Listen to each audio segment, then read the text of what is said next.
The morning sun glazed over the Pacific Highway, spilling golden light across the wet asphalt. A silver SUV sped down the curve far too fast, tires shrieking as they lost grip. For a heartbeat, everything froze. The ocean shimmered below, waves crashing against the rocks, and then came the sound of metal twisting, glass exploding, and screams piercing through the wind. Ethan Cole didn't think. He just ran. He'd been on his way home from the community center, his 6-year-old daughter Mia sitting quietly in the back seat of his old pickup truck, humming her favorite song. When he saw the SUV flip and hang halfway off the cliff edge, his instincts took over. The father in him, the firefighter he once was, and the man who couldn't walk away from someone in need, they all collided in a single, unstoppable force.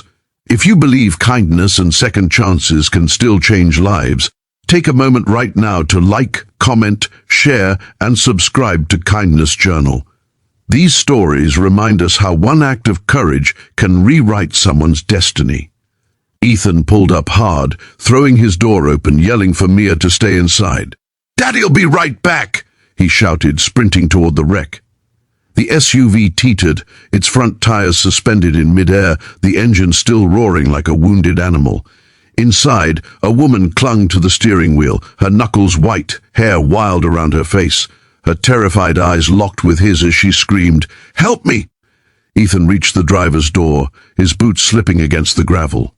The air smelled of burning rubber and gasoline. He yanked the door handle. It jammed. He climbed onto the hood, bracing himself as the car creaked dangerously closer to the edge. "I'm going to get you out!" he shouted. Don't let go!" she gasped. He smashed the window with his elbow, cutting himself in the process.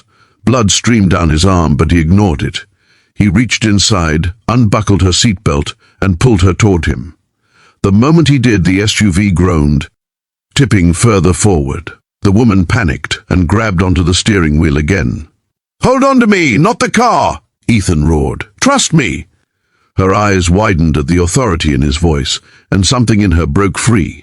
She released the wheel, lunging into his arms just as the SUV slipped away, crashing into the rocks below with a thunderous explosion.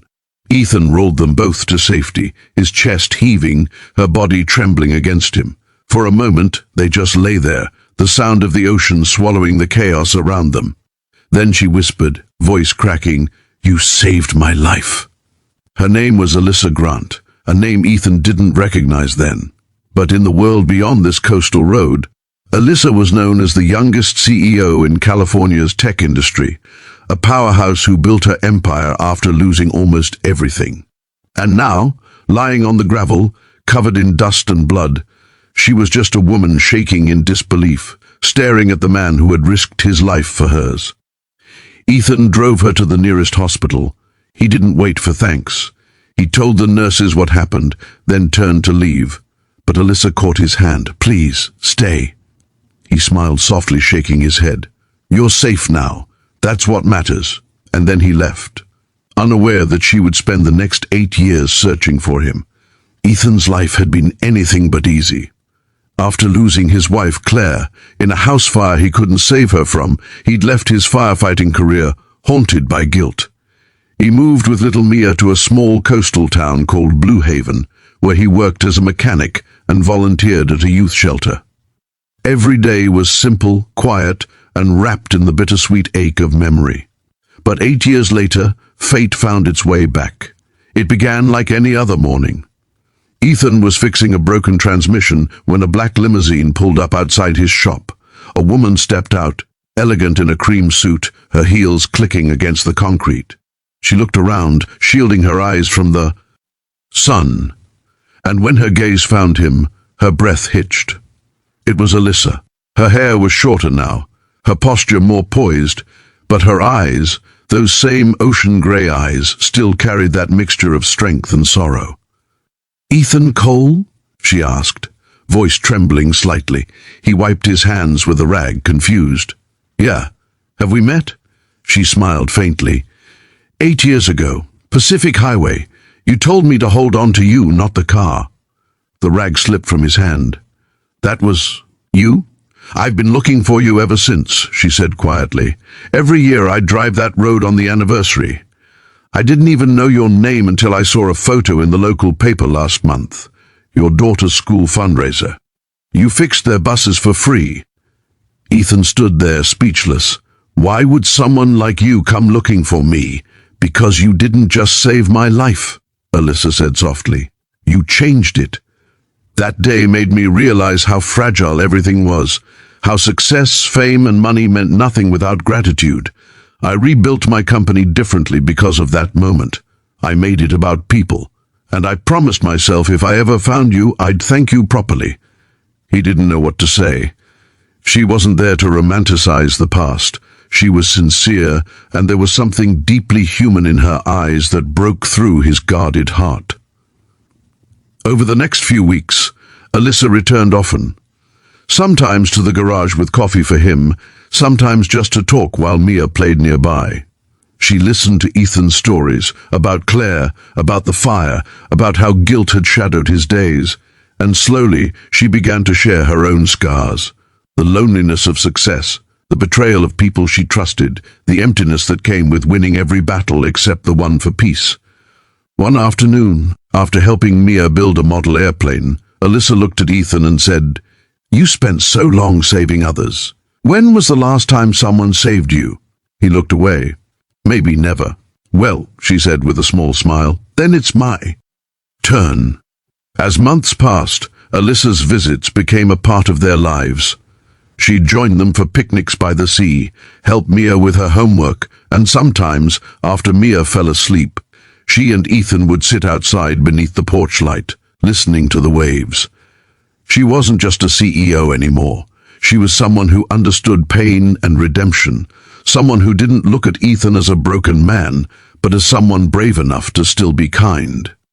Yet, as warmth began to bloom between them, something darker hovered in the background. Alyssa's company faced a crisis, a scandal stirred by her CEO founder who was trying to push her out. The stress began to show in her eyes again, the fatigue returning. Ethan could see it. One day, she arrived late, her car pulling up in the rain. She stepped out, drenched, shaking her head. "They're going to take everything, Ethan. I built that company from nothing and now they're tearing it apart." Ethan led her inside, handing her a towel. "Let them take it," he said gently. "You still have your life. That's what you almost lost once. Don't forget that." Tears filled her eyes. "You don't understand. That company," he placed a hand over hers. "Alyssa, I do. You're worth more than what you build." Something broke inside her then. She leaned into him, and for the first time, let herself cry. Not as a CEO, not as a woman chasing control, but as a soul that finally found safety in someone's arms.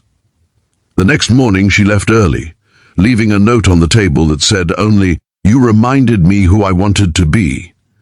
Ethan didn't hear from her for 3 months. The world moved on. He repaired engines, read bedtime stories, and kept wondering whether that chapter had closed forever. Then, one morning, a black car pulled up again. This time, not a limousine, but a humble SUV. Alyssa stepped out wearing jeans, a flannel shirt, and the brightest smile he'd ever seen. "I sold the company," she said simply. He blinked. "What?" "I walked away. I started something new, a non-profit for single parents rebuilding their lives, and I want you to help lead it." Ethan stared at her. "Me? I'm just a mechanic." "You're the reason I'm still here," she said, her voice thick with emotion. "You're not just anything. You taught me what real strength looks like." Behind her, Mia came running out, squealing, "Alyssa!" and hugged her legs. Alyssa crouched down, smiling through tears, hugging the little girl tightly. "Hey, sweetheart, I missed you." Ethan felt his chest tighten. In that small moment, the woman who had once clung to him for life, and the child who had once given him a reason to live. He realized maybe, just maybe, life had come full circle. They built the foundation together. They called it Second Sun, dedicated to giving hope to those who thought their light had gone out. Together, they spoke at shelters, raised funds, and told stories that inspired people to believe again. But it wasn't until one late afternoon, as the golden light spilled through the old garage doors, that Alyssa turned to him and said softly, "Do you ever think about that day?" He smiled faintly. "Every time I look at you." She took his hand. "I remember you said, 'Hold on to me, not the car.' I think I finally understand what you meant. You weren't just saving my life, you were showing me what to hold on to when everything falls apart." Ethan met her gaze, his voice low and steady. "We all need someone to remind us what really matters." And as the waves crashed in the distance, Mia's laughter echoing through the air, Alyssa rested her head against his shoulder. Two broken souls who had once met on the edge of a cliff were now building something beautiful on solid ground. Sometimes life doesn't give you a second chance, but sometimes it gives you someone who is that second chance.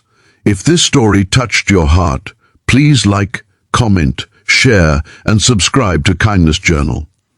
Every story we tell is a reminder that love, courage, and compassion can heal what we think is beyond repair. Special request, comment below. Do you believe one moment of kindness can truly change a life?